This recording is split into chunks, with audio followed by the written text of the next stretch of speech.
과학이 어려워? 일단 5분만 투자해봐. 우리 주변에는 여러 가지 물체들이 있어. 그리고 그 물체들은 물질들로 이루어져 있지. 이때 한 가지 물질로 이루어져 있는 물질을 순물질이라고 하고, 이 순물질은 어느 부분이든 일정한 조성을 가지고 있고 고유한 성질을 가지고 있어. 두 개 이상의 순물질이 섞여 있는 물질을 혼합물이라고 해.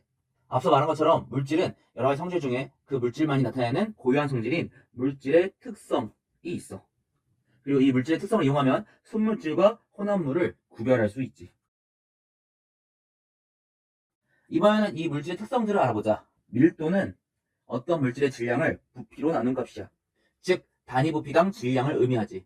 단위는 그램 퍼 세제곱 센티미터, 그램 퍼 밀리리터, 혹은 킬로그램 퍼 리터를 쓰지.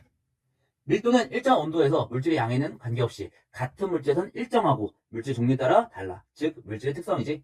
여러 물질이 섞여 있을 때 밀도가 작은 물질은 밀도가 큰 물질 위에 뜨고, 반대로 밀도가 큰 물질은 밀도가 작은 물질 아래 가라앉아. 게다가 순물질은 밀도가 일정하지만 혼합물은 섞여있는 물질의 비율이 클수록 밀도가 크기 때문에 일정하지 않아.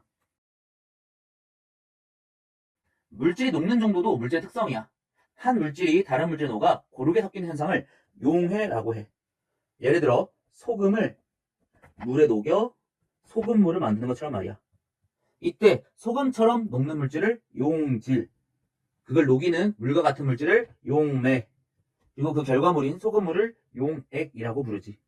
그리고 이 용액 중에 어떤 온도에다 일정한 양의 용매에 용질이 더 이상 녹을 수 없을 만큼 최대로 녹아있는 용액을 포화용액, 그보다 용질이 적게 녹아있는 용액을 불포화용액이라고 해.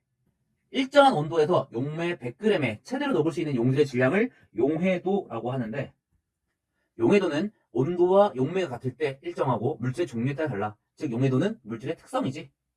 이때 온도에 따른 용해도를 나타내는 용해도 곡선을 보면 온도에 따라 물질의 용해도를 비교할 수 있어. 용해도보다 용질이 많으면 오히려 용질이 녹지 않고 남아있기 때문에 냉각 시에 속출되는 용질의 양을 계산할 수도 있지. 예를 들어 황산구리는 60도씨에서 용해도가 40이지만 20도씨에서는 20이기 때문에 60도씨 물 100g에 황산굴이 40g 녹인다면 잘 녹아있겠지만 20도씨로 냉각시키면 20g이 섭출되겠지. 탄산음료처럼 기체 역시 용매에 녹을 수 있는데 기체의 용해도는 온도가 높을수록 작아지고 압력이 낮을수록 작아져. 그래서 기체의 용해도는 온도와 압력을 같이 표시하지. 장면에 순물질의 녹는 점과 어는 점, 끓는 점은 물질의 양에 관계없이 같은 물질에선 일정하고 물질 종류에 따라 다르다는 것을 배웠을 거야. 다만 혼합물의 녹는 점, 어는 점, 끓는 점은 일정하지 않아. 그래서 이를 이용하면 순물질과 혼합물을 구별할 수 있지. 이제 혼합물을 분리시켜보자. 물질은 저마다 끓는 점이 다르기 때문에 액체 상태 혼합물을 가열할 때 끓는 점이 낮은 액체부터 끓어나올 거야. 그리고 그 끓어나오는 기체 물질을 냉각하면 액체 상태 혼합물에서 각각의 물질을 분리하여 얻어낼 수 있겠지. 이 방법을 증류라고 하고, 원유를 증류하여 각각 필요한 물질들로 분리시키기도 해. 그리고 밀도가 다른 고체 물질들이 섞인 혼합물은 고체 물질을 녹이지 않고 밀도가 그 중간 정도 되는 액체 물질을 이용해서 분리할 수도 있어. 밀도가 액체 물질보다 큰 고체 물질들은 아래에 가라앉고 반대로 작은 고체 물질들은 그 위에 뜨겠지. 서로 섞이지 않은 액체 혼합물은 밀도차를 이용해서 스포이드나 분별 깔때기를 이용해서 층별로 분리할 수도 있겠지. 바다에 유출된 기름막을 걷어내거나 혈액을 원심 분리기로 층을 나누거나 돌가루 속 사금을 채취하는 것처럼 말이야.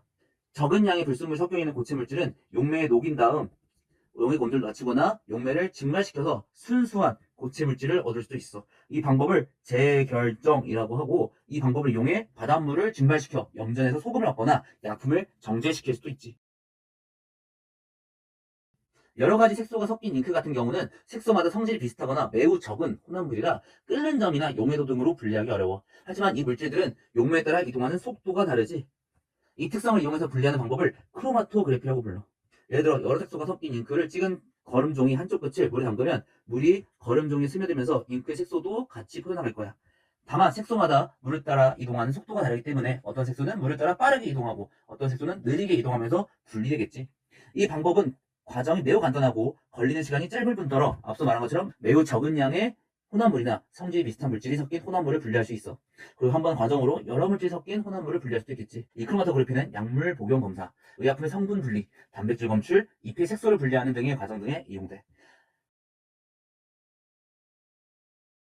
이번에는 물질의 특성과 이를 이용한 혼합물의 분리 방법까지 살펴보았어. 물론 공부는 이제부터 시작인 거 알지? 그럼 다음에는 어떤 얘기로 5분을 때워볼까?